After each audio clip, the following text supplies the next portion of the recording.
सौवसाहुणम् अजर अमर विकल विकारी अविनाशी अनंत गुणधाम नित्य निरंजन भवदुःखभंजन ज्ञान स्वभावी सिद्ध प्रणाम ज्ञान स्वभावी सिद्ध प्रणाम। बोलो अनंत अनंत सिद्ध भगवान की जय। विराग सनातन शांत निरंश निरामय निर्भय निर्मल हंस सुधाम विबोध निधान विमोह प्रसीद विशुद्ध सुसिद्ध समूह विवर्ण विगंध विमान विलोभ विमाय विकाय विशब्द विशोभ अनाकुल केवल सर्व विमोह प्रसीद विशुद्ध सुसिद्ध समूह।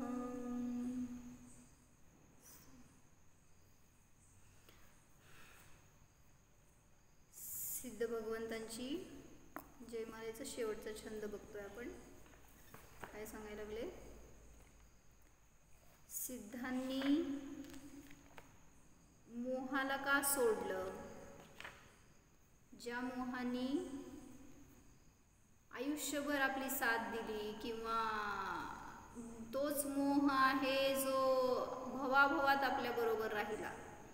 म्हणजे म्हणलं ना, परिवारजन साथ राहतील किंवा नाही, परिग्रह साथ राहील किंवा नाही, किंवा अजून धन वैभव जे पण असेल ते पुत्र पौत्र सगळे राहतील किंवा न राहतील संगतीमध्ये आपल्या, पण हा मोह आपल्या बरोबर अनादीपासून आहे, जो आपलं काय म्हणायचं आपली साथ देणारा आहे। मग त्याला का सोडलं? सिद्धांनी मोहाला का सोडलं? जो मोह त्यांची काय म्हणायचं त्यांचा अनादीपासूनचा मित्र असल्यासारखा, आणि मग त्याला सोडून ते मोक्षाला गेले का? तर सांगितलं, मोह म्हणजे आपला स्वभाव नाही, मोह म्हणजे आपलं द्रव्य नाही, मोह म्हणजे आपले गुण नाही, मोह म्हणजे आपली स्वभाव पर्याय नाही। मोह आणि तुमचा काय संबंध आहे हो? काय म्हणायचं मोहाला? तर त्याच्यासाठी अनेक ग्रंथांमध्ये मोहाचं लक्षण सांगितलंय। काय सांगितलंय सांगा निशांत? मोहाचं लक्षण काय? आता काल परवाच्या प्रवचनमध्ये आलंय। प्रवचन सरची 85 गाथा सांगितली होती। काय आहेत मोहाची 3 लक्षणं? वस्तूचं अयथार्थ ग्रहण, परामध्ये आपण म्हणजे करुणा बुद्धी करतो ते 16 तिर्यंच आणि मनुष्यांविषयी करुणाभाव, आणि थर्ड अठ्ठे अजदा गहणम करुणाभावय तिर्य म्हणूयेसु विषयेसुयप्प संगो, विषयाशी प्रसंग म्हणजे काय सांगितलं होतं? विषय भोगामध्ये आसक्ती म्हणा, त्यांची संगती म्हणा, तर ते काय आहे? मोहाचं लक्षण आहे। म्हणजे तुम्हाला टॅली करायचंय ना की मी मोही आहे की नाही, तर कसं करायचं? तुमच्याजवळ मोह आहे की नाही, तुम्ही स्वतःला निर्मोही म्हणत असाल तर समजून घ्या, या 3 गोष्टी तुमच्याजवळ असतील, 3 लक्षणं, तर तुम्ही सुद्धा मोही आहात। पहिलं काय लक्षण सांगितलं? अठ्ठे अजदा गहणम म्हणजे पदार्थाविषयी अयथार्थ ग्रहण, जसं पदार्थ आहे तसं न जाणणं हे एक मोहाचं लक्षण आहे। म्हणजे थोडक्यात काय, हे शरीर म्हणजे मी आहे असं जाणतोय, हेच मोहाचं लक्षण आहे. समोरचा जीव जीव आहे असं न जाणता तो माझी आई आहे, माझा मुलगा आहे, पती आहे, पत्नी आहे या रूपामध्ये पाहतोय, हा पण एक प्रकारचा मोह. म्हणजे सांगितलं हेच त्या पदार्थाचं अयथार्थ ग्रहण आहे. मग यथार्थ ग्रहण काय हो? जसं आहे तसं वस्तूचं स्वरूप जाणणं, पाहणं, मानणं, याला म्हणलं निर्मोहता, याला म्हणलं सम्यक ज्ञान, सम्यक दर्शन. म्हणून सांगतायत काय, मोह हे मुळातच आपलं नाहीये. त्या मोहाला आपण बाहेरून जोडतोय. मग त्या मोहाला मी का जोडून घेतोय, त्यात का जडून राहतोय, त्याने मी का जड होतोय किंवा जड होतोय, का मोहाने मी असा. मग त्याच्यासाठी सांगतायत की त्या मोहाला आपलं रूप मानतोय म्हणून असं सगळं चालू आहे. काय म्हणले स्वाती भाभी, संतोष भैया, मोहाची लक्षणं सांगतोय 3. समोर बसताय का माझ्या? व्हिडिओ ऑन करून. हॅलो.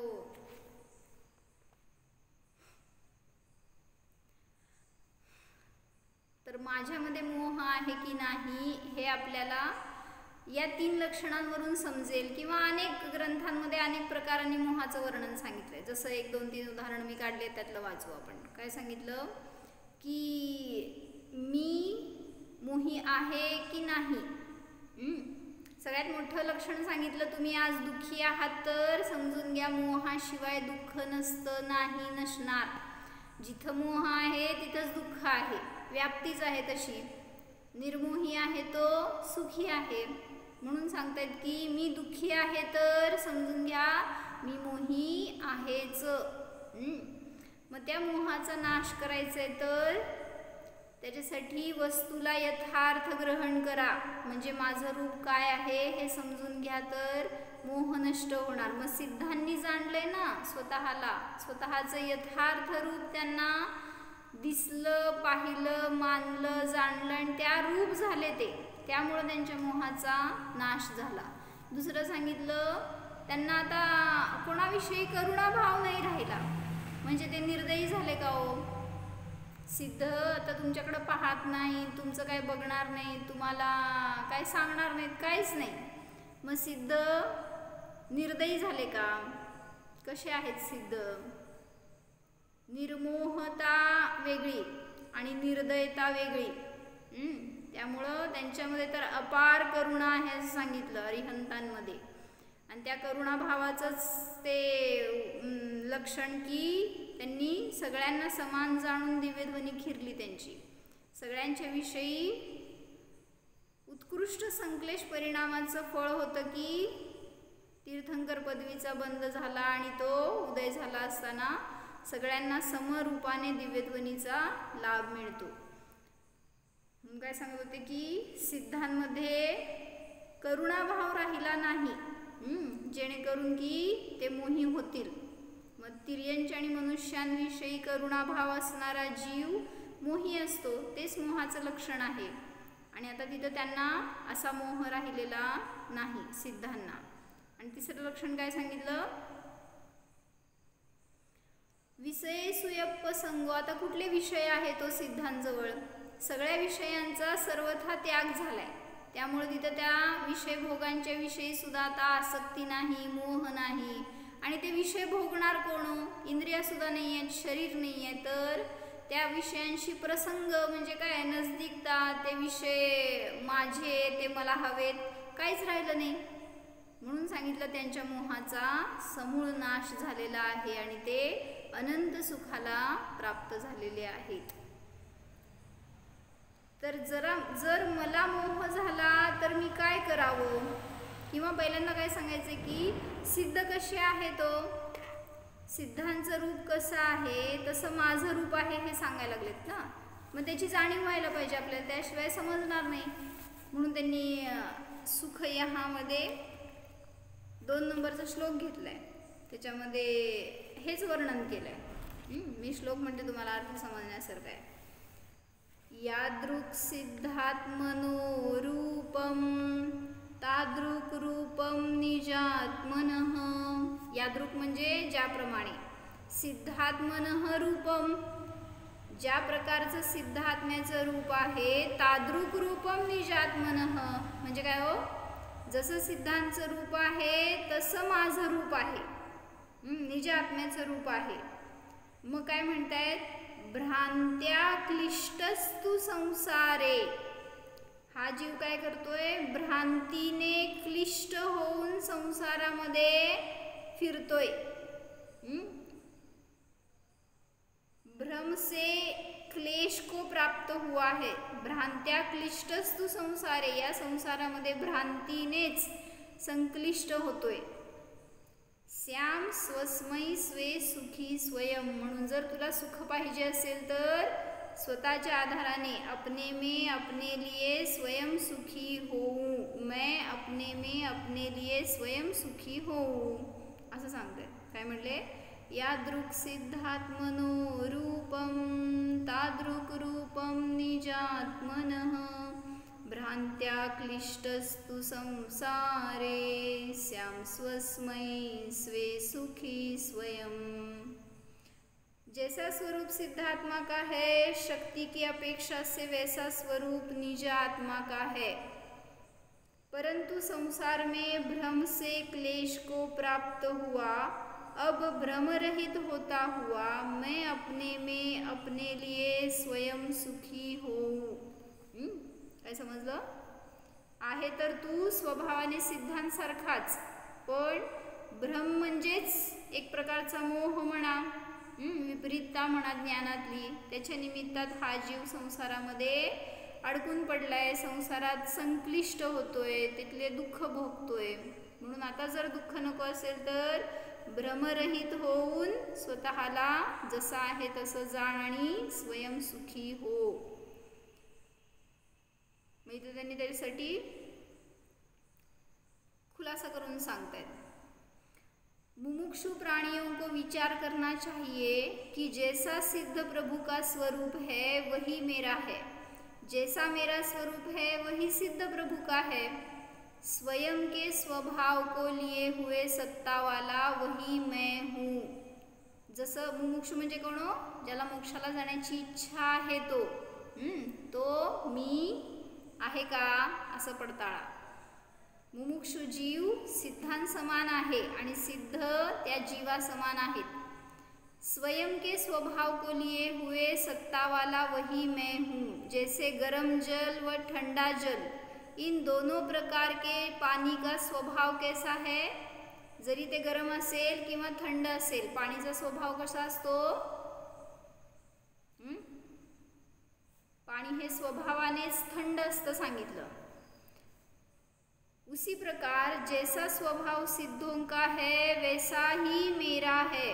म्हणजे गरम जल आणि थंड जल, तुम्ही कुठले जल, गरम. संसारी जीव आहे तो गरम असतो का, आणि सिद्ध भगवान थंड.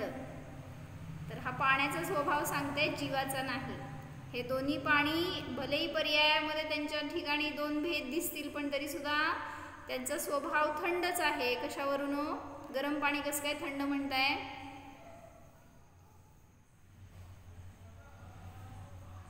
गरम पाण्याला थंड स्वभाव काय काय काय झालं की ते नाही नाही नाही, गरम पाणी आगीवर घातलं तरी आगले विसरू. हे सांगितलं. गरम पाणी जरी तुम्ही आगीवर टाकलं तरी सुद्धा ती भडकायला पाहिजे जर त्याचा स्वभाव उष्ण असेल तर, पण ती अग्नी सुद्धा विसते म्हणजेच त्याचा स्वभाव थंड आहे.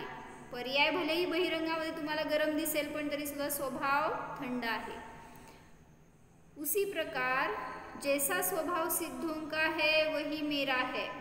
मैं संसार पर्याय में होते हुए भी सिद्धों के समान स्वभाव वाला ही हूँ. जरी मी संसारात आहे तरी आता सिद्धांत समान स्वभाव वालाच आहे. ऐसा विचार कर सिद्धों की उपासना करने से लाभ होता है, अन्यथा कोई उनका दर्शन ऐश्वर्य धन दौलत के लिए तो किया नहीं जाता है. त्यांचं दर्शन तुम्ही करताय ते कशासाठी करताय? त्यांच्याकडे या कुठल्याही वस्तू नाहीत, ऐश्वर्य नाही, धन दौलत नाही, परिवार नाही आहे, सुख समृद्धी नाही आहे किंवा काय संसार नाही आहे, मग तुम्ही का जाताय हो त्यांच्याकडं? ज्याला या गोष्टी पाहिजेत तो रागीद्वेषी कुदेवांकडे जाईल, पण हे तर वीतरागी आहेत, त्यांच्या जवळ स्वतःकडे नाही आहे तर ते दुसऱ्याला काय देणार? म्हणून जो इच्छा करणारा असा जीव आहे तो दर्शन करू शकणार नाही सिद्धांचं। उनमें कर्ता व दाता की बुद्धी जीवों को नहीं करनी चाहिए, म्हणजे सिद्ध भगवान तुमच्या सुखाचे करता, किती बरोबर आहे हो? न सिद्ध तुमच्या सुख दुःखाचे करता आहेत, न सुखाचे न करता आहेत, न दुःखाचे हरता आहेत। तुमचं दुःख कोण हरण करू शकतं, कोण दूर करू शकतं? तर कुठल्याही वितरागी देवांमध्ये ती शक्ती नाही। तुम्हाला काहीतरी देतील, तुमचं काहीतरी काढून घेतील, तुमच्याकडे पाहतच नाही आहेत तर काय करणार आहेत हो ते? असे ते सिद्ध आहेत। सिद्धों का स्वरूप तो अपना स्वरूप समझने के लिए दर्पण के समान है। जिस प्रकार दर्पण को देखकर अपने चेहरे का भाव होता है, कोई भी उस दर्पण का चेहरा देखने के लिए दर्पण नहीं देखता, उसी प्रकार काय म्हणाले? कोई भी उस दर्पण का चेहरा देखने के लिए दर्पण नहीं देखता। का बघता हो आरशामध्ये? आरशाला बघायला बघता का स्वतःला बघायला बघता? कळलं का मी काय म्हणले? जेव्हा आरशात बघतो त्यावेळेस आरशाला बघता का स्वतःला बघताय? मग स्वतःला बघायसाठी त्यात बघतोय तर तसंच सांगतायत, उसी प्रकार प्रभु को देखकर हमें अपने स्वरूप को समझना चाहिए। त्यांना पाहण्यासाठी त्यांच्याकडे नाही पाहायचंय, स्वतःला पाहण्यासाठी त्यांच्याकडे पाहायचंय। नहीं तो फिर दर्शन करने से क्या लाभ, जब हमें यही नहीं पता कि हम दर्शन क्यों कर रहे हैं। उनसे फल की वांछा रखकर दर्शन नहीं करना चाहिए, क्योंकि वे कर्ता दाता तो है नहीं, भगवान तो पूर्ण विकासमय गुणपुंज है। म्हणजे भगवान कसे आहेत तर न ते कोणाला काय देणारे आहेत, न कोणाचं काय काढून घेणारे आहेत। जसं अन्य देवी देवतांना लोक काय म्हणतात? सुख करता दुःख हरता, काय पुढं म्हणजे असं ते देवाचं लक्षण करतात, ते सुखाला करणारे आणि दुःखाचं हरण करणारे, अजून काय काय काय काय पुढं असेल ते सगळी विशेषणं। आपण पण म्हणणार भक्तिवश की भगवान तुम्हीच माझे तारणहार आहात, तुम्हीच माझा उद्धार करणारे आहात, हे सगळं म्हणताय तुम्ही, पण ते एक आपल्या भक्तीचे स्वर आहेत, ते करता नाही आहेत म्हणून तुम्ही म्हणला म्हणून ते काय करता बनत नाहीत। म्हणून इथे सांगितलं की भगवान कसे आहेत तर जसा मी आहे तसे भगवान आहेत। कशात सांगितलं असं? कुठल्या भजनामध्ये? जसे भगवान आहे तसा मी आहे, म्हणा।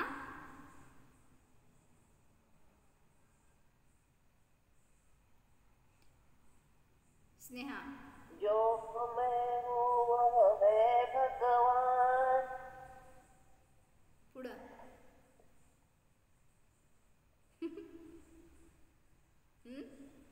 मैं वह हूँ जो है भगवान, जो मैं हूँ वह है भगवान, अंतर यही ऊपरी जान, वे विराग यह रागवितान।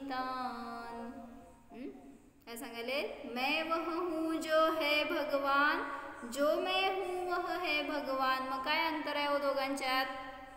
अंतर यही ऊपरी जान, वे विराग यह रागवितान। हे भगवान तुम्ही विराग आहात आणि मी रागाने सहित आहे, एवढंच अंतर आहे, पण अंतरंग तर समान आहे हे सांगायला लागले। म्हणून भगवान कसे आहेत तसा मी एकदा जाणीव करा ना, देवासमोर बसल्यावर असं म्हणा, मैं वह हूँ जो है भगवान, जो मैं हूँ वह है भगवान। बघा की अंतर समजतंय का नाही आपल्यामधलं? जेव्हा म्हणतोय त्यावेळी परत म्हणा तर कुठलंच अंतर वाटणार नाही. जसं सिद्ध तसा मी असं रूप दिसेल आपल्याला. तर त्यासाठी त्यांनी एक दृष्टांत सांगितलं इथं. काय, मेरे अज्ञान पर्याय का व्यय होकर ज्ञान पर्याय का उत्पाद होकर निज स्वभाव में आनंद वर्तेगा. अतः अपने आप में विश्वास बना लेना चाहिए कि जो मैं हूँ वह भगवान है, जो मैं वही हूँ तथा मैं वही हूँ जो भगवान है. इससे आत्मबल बढ़ता है, इससे ज्ञाता दृष्टा रहने की शक्ती प्राप्त होती है. काय काय होते बघा ना, जेव्हा मी भगवंतांच्या समान झालो, काय काय झालं तुमच्या ज्ञानामध्ये. एक चिंता नष्ट झाली, भय नष्ट झाली, समानता दिसू लागली, तर आपल्यामध्ये काय कमी राहिली. म्हणून सांगतात की ज्ञाता दृष्टा राहण्याची शक्ती प्राप्त होते. म्हणून मी काल एक उदाहरण सांगितलं होतं तिथं की एक व्हिडिओ आला होता आणि त्याच्यामध्ये त्यांनी काय घेतलं होतं, एक मनुष्य आणि तो दरवाजावर कोणीतरी बेल मारली म्हटल्यावर बघतो तर एक मनुष्य बाहेर उभारलेला दिसला आणि तो म्हणतो की मी भगवान आहे. सांगितलं का मी हे काल तुम्हाला. तर तो स्नेहा व्हिडिओ ठेव. तर तो काय म्हणतो की मी भगवान आहे आणि मग ह्याला विश्वास बसत नाही. कशावरून. मग त्यांनी तोपर्यंत मागून बायको आली आणि ती बघती दरवाजामध्ये कोणच दिसेना आणि ती म्हणती की कोणाशी बोलताय तुम्ही, एकटेच, कोणीच तर नाही आहे इथं. मग त्यावेळेस त्याला पटतं की खरोखर भगवान आहेत. दरवाजावर तुमच्या बेल वाजली तर बघत जावा कोण आहे. तर भगवान आहेत हे दिसलं, समजलं त्याला. आणि त्या भगवानाने काय सांगितलं, आज मी दिवसभर तुझ्या बरोबर राहणार आहे. म्हणजे तू जे काय करणार ना सगळ्या कार्यामध्ये मी तुझ्या बरोबर राहणार आहे. मग आता असं म्हणल्यावर काय नाही म्हणू शकणार आहे का तो. आणि मग सुरू झालं त्याचं रुटीन. तो ऑफिससाठी तयार होतोय, त्याला लेट होतोय म्हटल्यावर तो बायकोवर ओरडतोय आणि ओरडत असताना तिथं ती बाहेर येते आणि म्हणती किचनमधनं, काय झालं ओरडायला, मी तर करतीये ना काम इथं. आणि तेवढ्यात दृष्टी गेली, तो भगवान बाजूला बसलेला होता. त्याच्याकडे बघितल्यावर सावधानता आली आणि तो शांत राहतो. म्हणजे आता ओरडायचं नाही ना, भगवानच्या समोर कसं ओरडणार. बरं म्हणला, कर तुझं काम.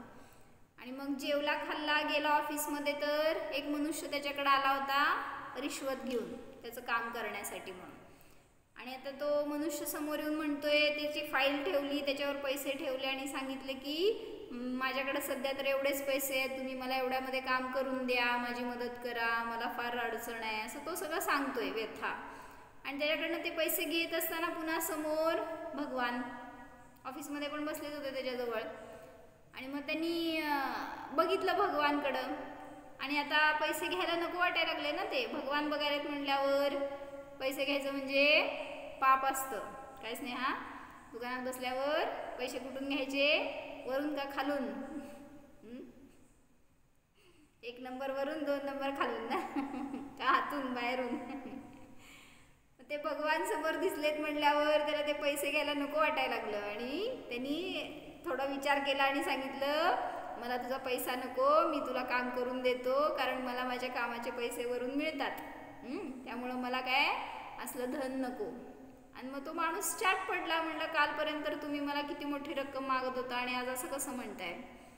तर तो भगवानकडे बघतो आणि परत म्हणतो की आज मला उपरती झाली आहे, मला याच्या पुढं तुझ्याकडनं पैसे नको, असं सांगितलं. आणि त्याने त्याचं काम करायला घेतलं. परत सगळं काम झालं ऑफिसमध्ये. सारखं रोजची त्याची सवय असायची, काय ना काय कारणावरनं तो कोणाला तरी ओरडायचा करायचा. पण आज सगळंच काय म्हणायचं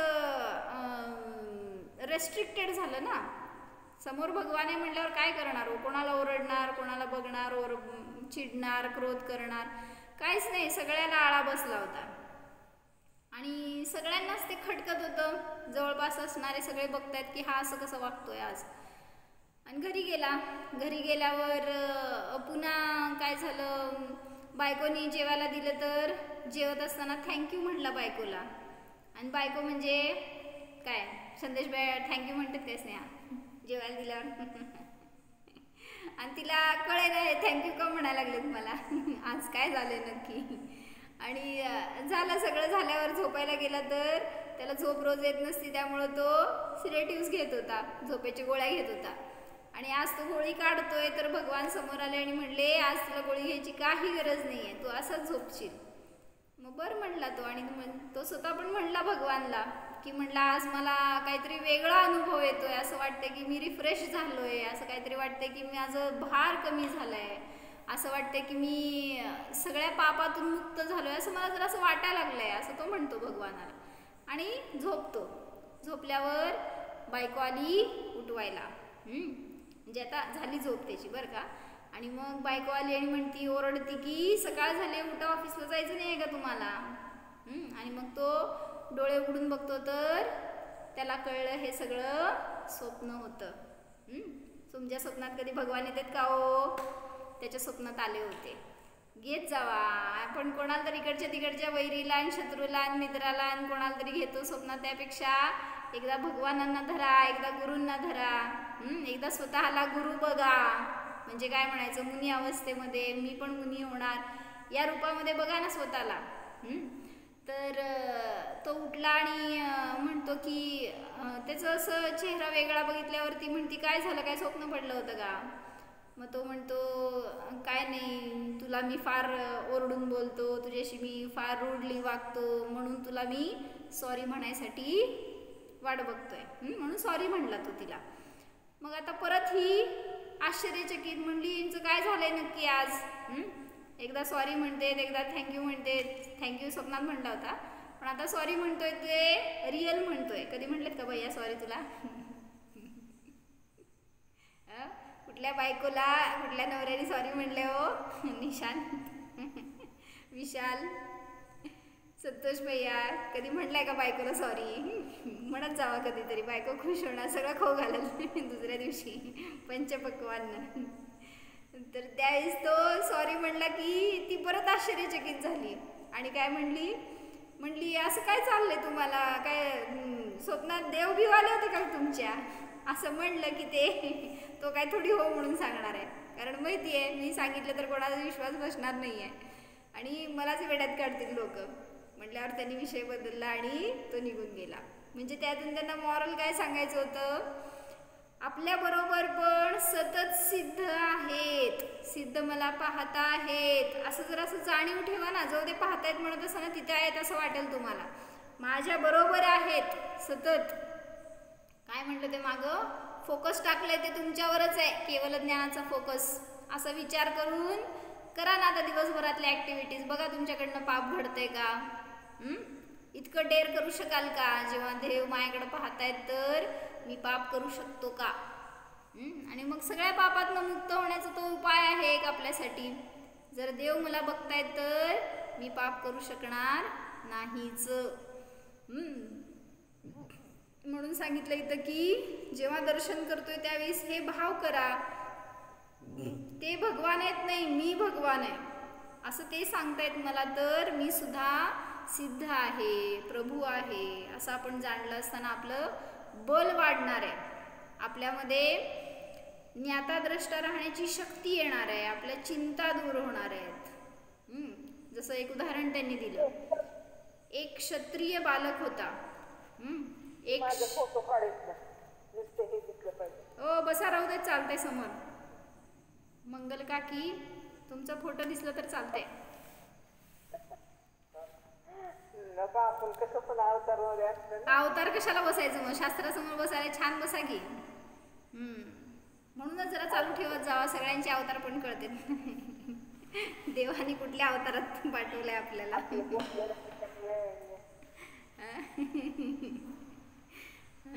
तर काय सांगायला लागले की एक क्षत्रिय बालक था व एक बनिये का बालक था.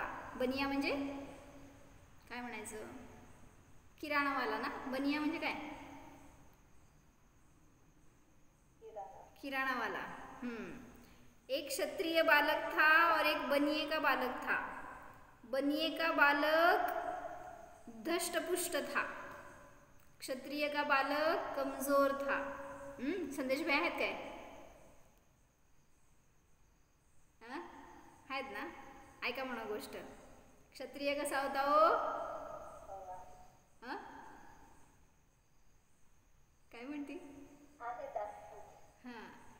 तर क्षत्रिय बालक कसा होता, कमजोर होता बरं का संदेश भैया. आणि बनिये का बालक धष्टपुष्ट था. एकदम ते काय म्हणायचं पैलवान होता. तुम्ही क्षत्रिय आहे का बनिया आहे बघायसाठी सांगितलं. दोनों में लड़ाई हुई. बनिए का बालक क्षत्रिय के लड़के को नीचे गिराकर ऊपर चढ़ बैठा. कोण? जो धष्टपुष्ट होता ना बनिया, तर तो क्षत्रियाच्या वर चढून बसला. तो क्षत्रिय बारीक होता, त्यामुळं त्याचं बळ कमी पडलं आणि तो बनिया त्याच्यावर हावी झाला. त्यांच्यामध्ये लढाई चालू असताना. बनिए का बालक क्षत्रिय के लड़के को नीचे गिराकर ऊपर चढ़ बैठा. क्षत्रिय के बालक ने उससे पूछा कि भैया तुम किसके लड़के हो. क्षत्रिय त्या मुलानी, जो खाली आहे आणि वर त्याच्यावर बसलेला बनिया, त्या क्षत्रिय मुलानी विचारलं तू कोणाचा मुलगा आहेस. उसने बताया मैं तो बनिए का लड़का हूँ. इतना सुनना था कि क्षत्रिय पुत्र को बल व जोश आया और झट ऊपर आ गया. काय झालं? असं कसं झालं? का झालं? भाववासना झाली काय? म्हणजे मी क्षत्रिय असताना माझ्यावर कोणी बनिया, काय म्हणायचं बनियाला मराठीमध्ये? कोणी साधा काय काय बनिया म्हणजे व्यापारी. हा तेच ना, व्यापारी बनिया म्हणजे. हा म्हणजे मी क्षत्रिय असताना, मी एवढा मोठा योद्ध्याचा मुलगा असताना, माझ्या कुळात वंशामध्ये लोक असे पराक्रमी असताना, हा व्यापारीचा क्षुल्लक पुत्र माझ्यावर कसं काय चढून बसू शकतो. एवढा नुसता विचार झाला आणि काय झालं, दृश्य पलटलं. कॅसेट रिवाइंड झाली का? खालचा वर झाला आणि वरचा खाली झाला. कोण आहे सांगा खाली आता? वर कोण आहे? तुम्ही. म्हणजे जो क्षत्रिय आहे तो भलेही बारीक होता तरी सुद्धा तो वर झाला आता.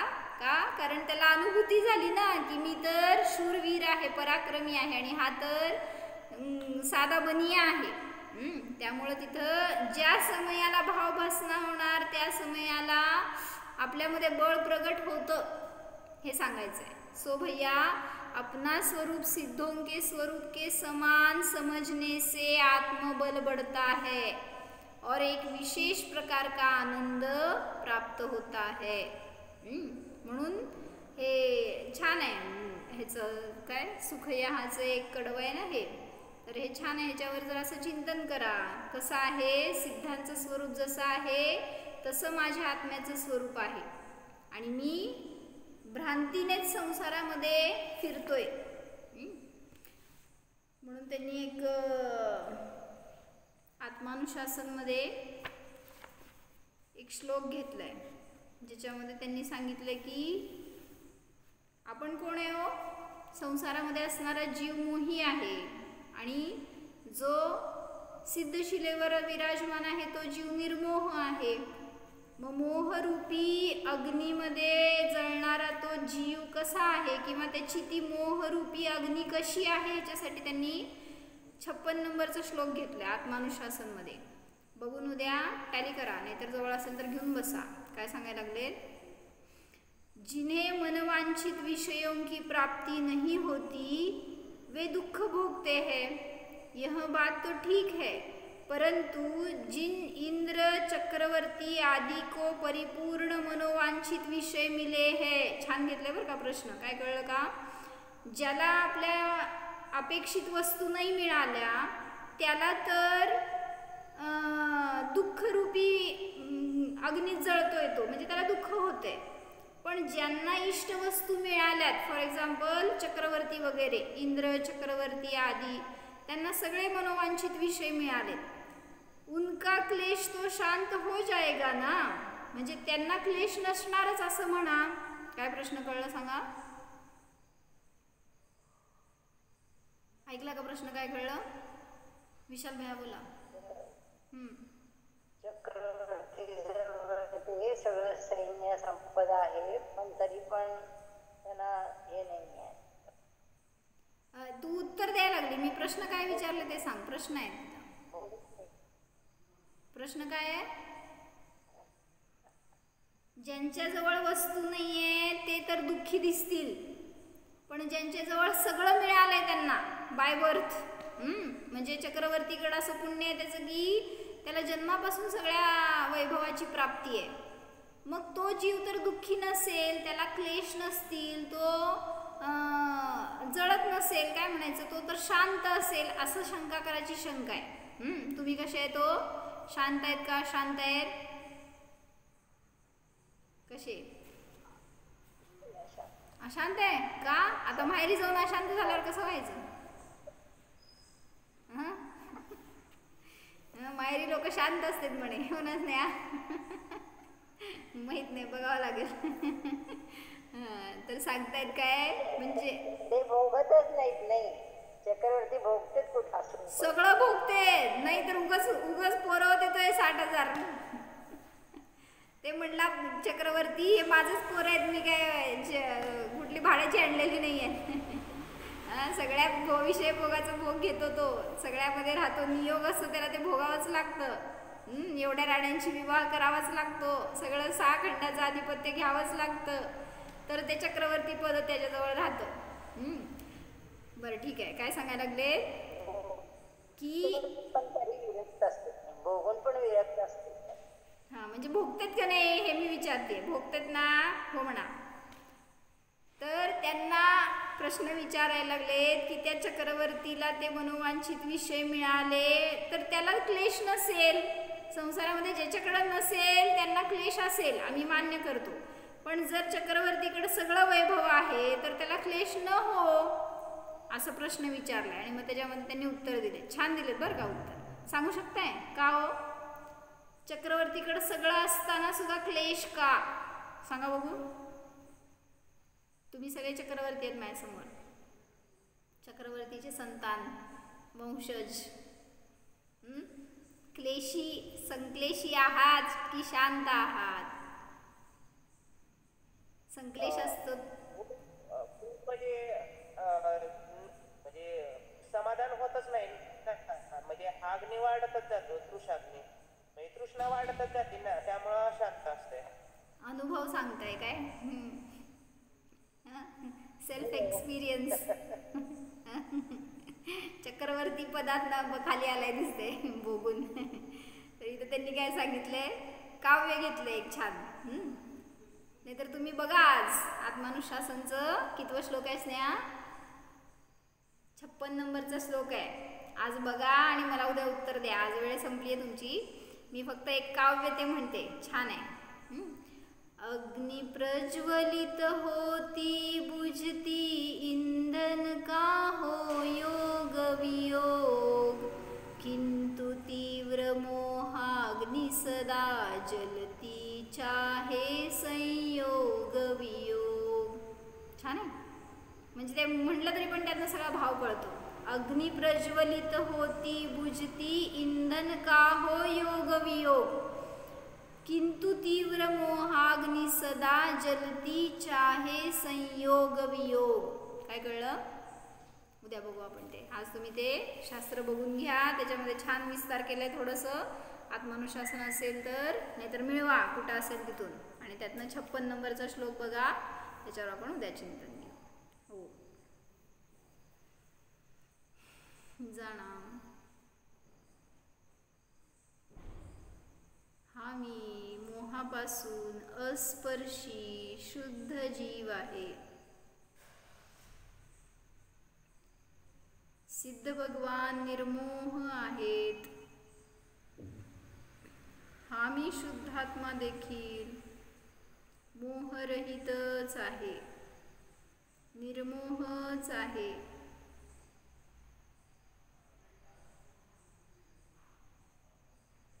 संक्लेश रहित आहे, रागद्वेष रहित आहे. जाणा स्वभावानेच शांत आहे, जाणणाराच आहे. सिद्धस्वरूपोऽहम्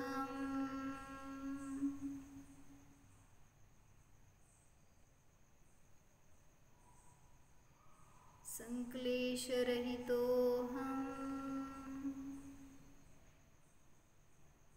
जीवोऽहम्